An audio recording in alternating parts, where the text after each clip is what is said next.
To breaking news involving the Postal Service, the U.S. Postmaster General hitting the pause button on planned reforms. The decision comes just hours after protesters gathered outside of U.S. Senator David Perdue's Buckhead office to demand an end to what they call a war on the post office. The Postmaster General said the USPS is ready to handle whatever volume of election mail it happens to receive this fall.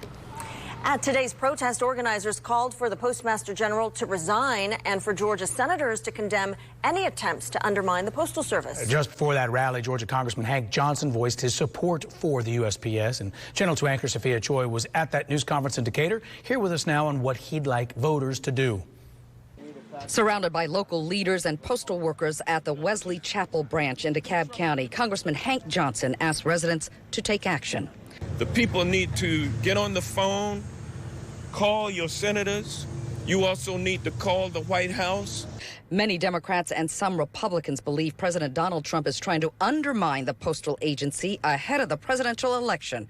President Trump denies that. The Democrats want to make it a political issue. It's not a political issue. It's really about a correct vote. It's a serious situation. This isn't games, and you have to get it right. I just want to get it right.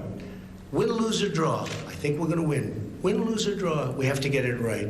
Dexter Brown, who's worked as a postal carrier for 37 years, doesn't believe him and says they will deliver the mail even if they have to crawl to do it. If the pandemic couldn't stop the carriers, if the rain and the sleet couldn't stop the carriers, 45, you're not going to be able to do it either. The Postmaster General agreed to stop removing mailboxes and sorting machines after an outcry by lawmakers, including Congressman Hank Johnson. And the reason why they're doing it is to deprive people of their full and fair right to vote in a free election. And it's not just the November elections at stake. Postal workers tell me this really could get dangerous with veterans and others counting on post offices like this one to deliver their needed medications.